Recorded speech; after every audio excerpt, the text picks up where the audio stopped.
Yeousch!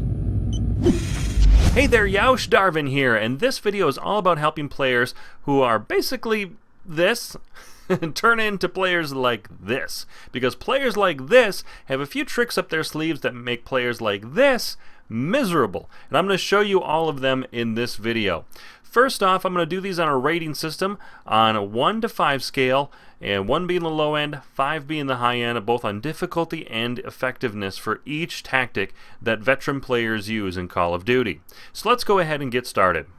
The first tip is for both noob and veteran players alike.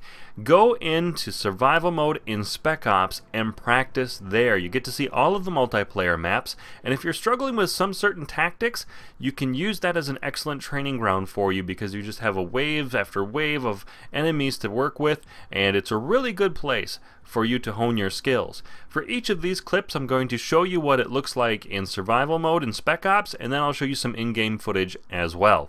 A common mistake that a lot of new players make is they don't fire from the hip. They aim down sight or ADS for most of their kills. Hip firing allows you to get bullets on target faster than someone who is waiting to bring up their sight. It also allows you to have freedom of movement and to adapt to more enemies entering your line of sights. It's really quite easy to do, and it's very effective for SMGs and even for assault rifles. Another common mistake for new players, they're not burst firing. Burst firing is essential to managing recoil on both SMGs and assault rifles, as well as LMGs, pretty much every weapon except for shotguns. And you can burst fire just simply by bursting the trigger as you're shooting, and you can see it really makes a big difference, especially at longer ranges. Once you've become comfortable with hip firing, you can work on hip to ADS, and this has the advantages of both techniques.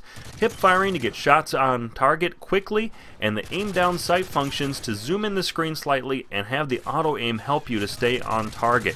Definitely a great way to take down your enemies.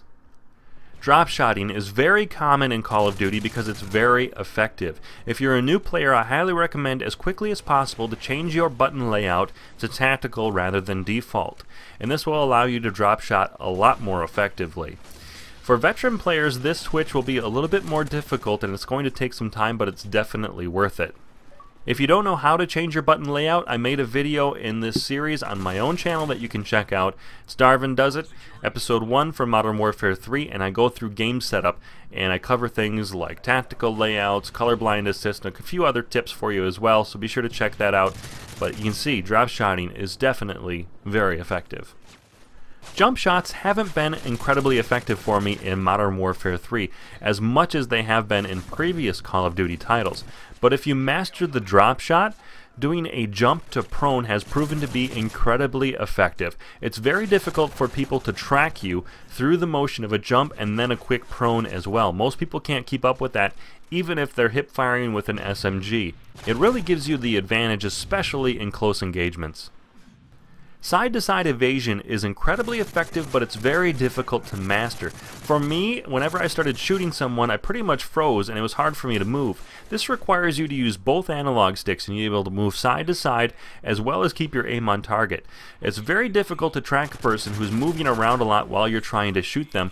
That's why this technique is so very good, but it may take you some time to get used to it.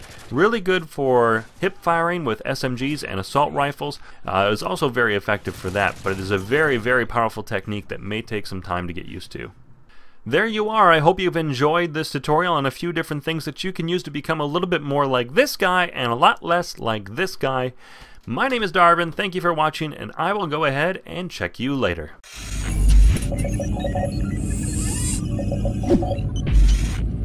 Yeousch!